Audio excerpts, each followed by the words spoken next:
구독, 좋아요, 알람 설정까지. 데이터 스테이션.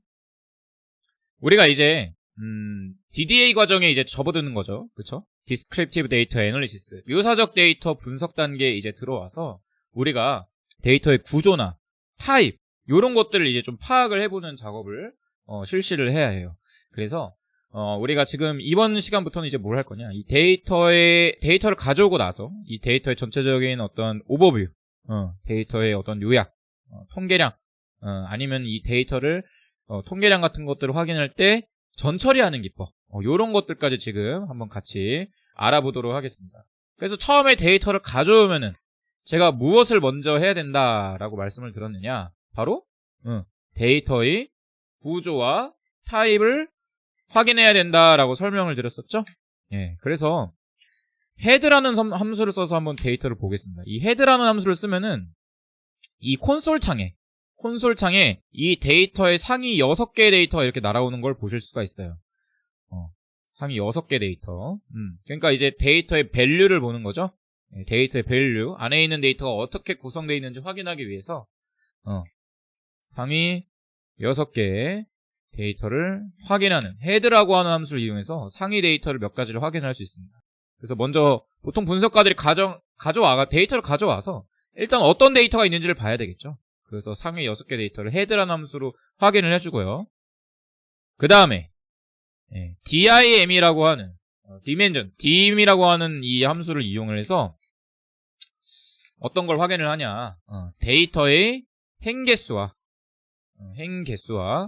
열 개수를 확인합니다. 행과 열의 개수를 확인해요. 행은 뭐라고 했어요? 인덱스라고 했었죠? 인덱스.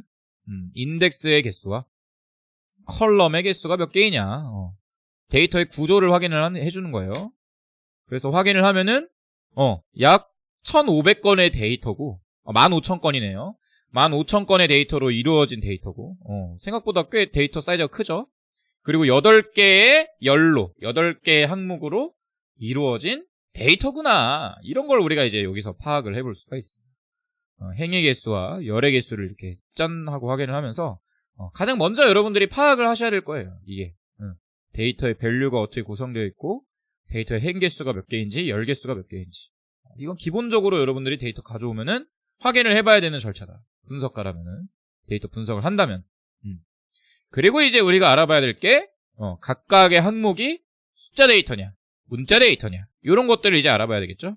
물론 헤드 함수나 뷰 함수를 써서 이 데이터를 직접 보면서 이게 문자구나 숫자구나라는 것도 파악을 해볼 수가 있겠지만, 그럴 경우에는 어떤 문제도 있을 수 있냐면은 요렇게 입고 수량 같은 거 이렇게 숫자로 잘 들어가 있다가 중간에 가끔씩 글자 같은 게 하나 착 들어가 있는 경우가 있어요. 그러면은 얘를 숫자로 인식을 하지 않고 문자 형태 컬럼으로 인식을 해요. 한 가지 설명을 드리자면은, 기본적으로 이 정형 데이터 있죠.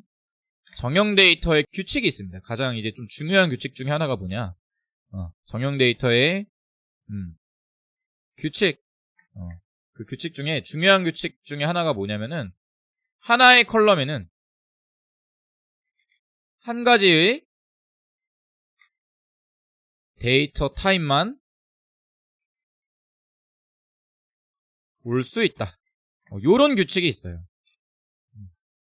정형 데이터의 굉장히 중요한 규칙 중에 하나인데, 어떤 규칙이냐, 하나의 컬럼, 하나의 항목에는 한 가지의 데이터 타입밖에 올 수가 없어요.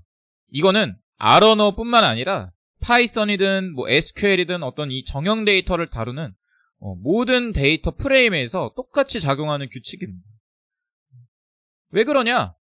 이유는 간단해요. 만약에 내가 아까 같은 이 데이터에서 입고 수량을 계산을 하려고 해요. 입고 수량. 그렇죠? 이런 거 이제 계산을 해볼 수가 있겠죠. 입고 수량을 계산을 하려고 하는데, 입고 수량의 합을 계산하려는데 중간에 문자가 떡하니 있어. 그럼 어때요? 에러가 나겠죠. 계산이 안 되겠죠. 여기 있는 숫자를 다 일일이 더해서 합을 계산을 해야 되는데, 만약에 평균이라고 봅시다. 평균. 데이터가 150개야. 150개라고 예를 들어볼게요. 데이터 150개 중에 한 개 데이터가 문자 데이터야. 근데 평균이라고 하는 값은 전체 데이터를 더한 다음에 데이터의 개수대로 나눠준 게 평균인 거죠. 그쵸? 그럼 나눠지는 숫자는 150인데 데이터 하나는 문자 데이터이기 때문에 덧셈이 안 될 뿐더러 그걸 빼고 덧셈을 하더라도 정확한 값이 계산이 되지 않겠죠. 그런 상황이 벌어질 수가 있어요. 제가 처음에 말씀드렸죠? 데이터의 구조와 타입을 확인하는 가장 큰 이유. 데이터의 타입에 따라서 분석의 방법이 달라질 수 있기 때문에 데이터의 타입을 반드시 확인하는 게 중요하고, 그리고 이 정형 데이터는 하나의 컬럼에는 한 가지 데이터 타입밖에 올 수가 없다라는 겁니다. 이게 굉장히 중요해요. 이게 왜 중요하냐?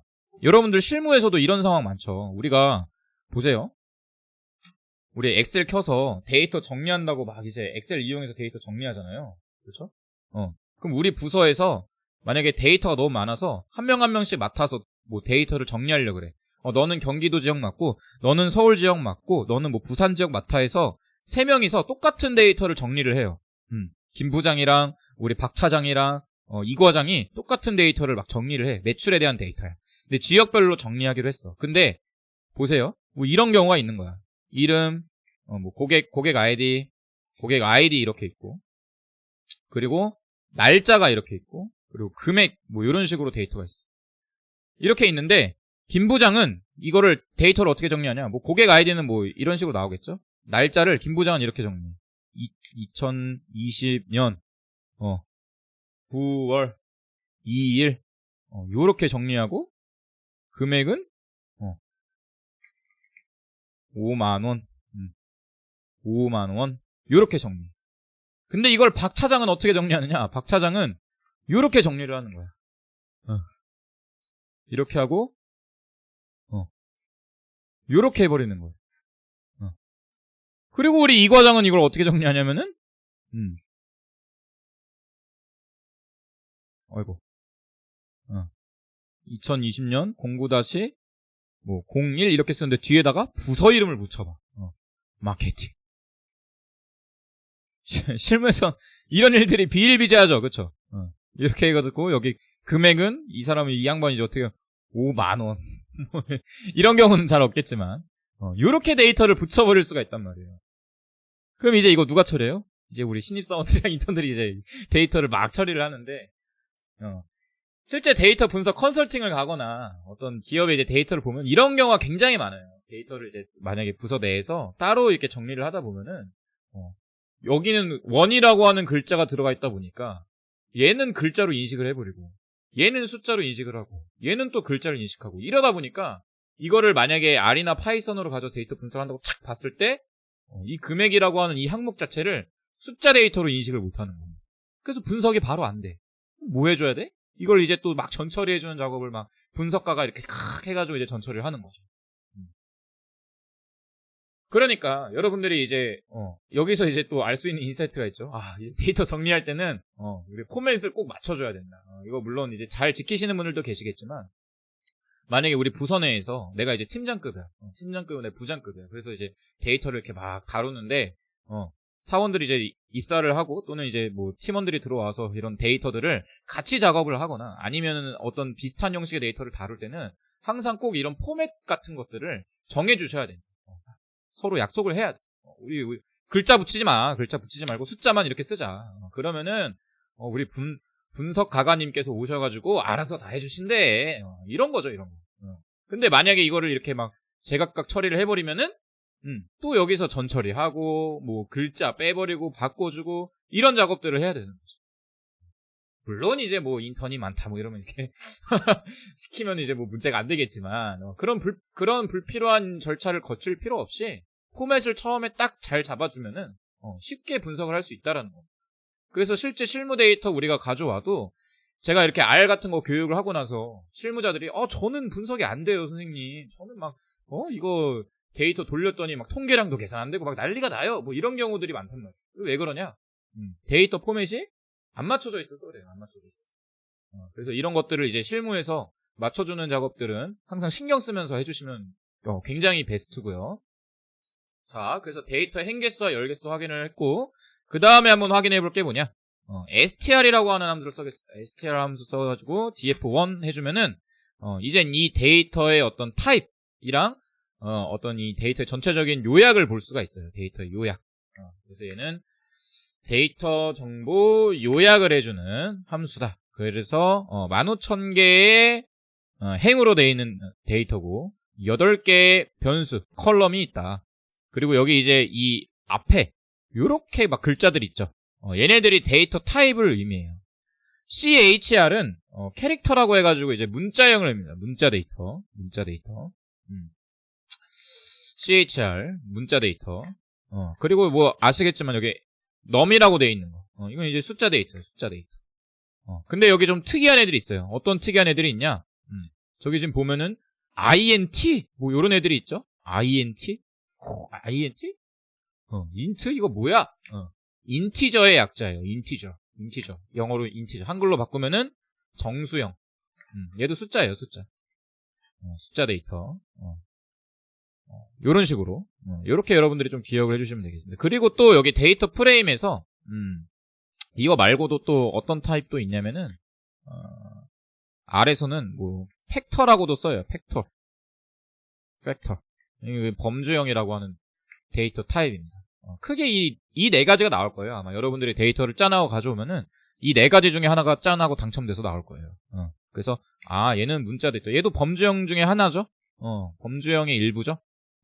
범주형, 연속형, 여긴 연속형. 얘는 연속형. 여기 뒤에 있는 정수형도 연속형에 해당하고요. 그쵸?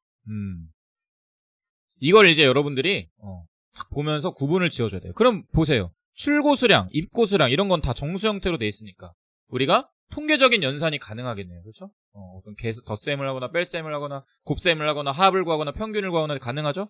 카테고리 보세요. 세탁세제, 헤어, 케어, 세탁세제 이런 건 뭐예요? 이런 거는 우리가 어떤 항목들을 합이나 평균이나 이런 것들을 계산하기엔 좀 어렵겠죠. 그렇죠? 요렇게 우리가 데이터를 보면서 이러면은 이제 우리가 데이터를 어떤 데이터를 어떻게 분석을 해야 되는가 이런 것들이 이제 파악을 해주는 단계가 바로 DDA 단계다. 이걸 하면서 이제 제가 어떤 작업까지 해주면 된다라고 했었냐면은 이 데이터의 기본적인 통계량, 데이터의 기본적인 통계량도 확인을 해주면 좋다라고 말씀을 드렸어요. 그렇죠? 그래서 이 데이터의 기본적인 통계량을 확인하는 방법에 대해서 좀 이론적인 내용으로 좀 떠들어 보도록 하겠습니다. 일단 여기까지 한번 여러분 작성을 해주시고요.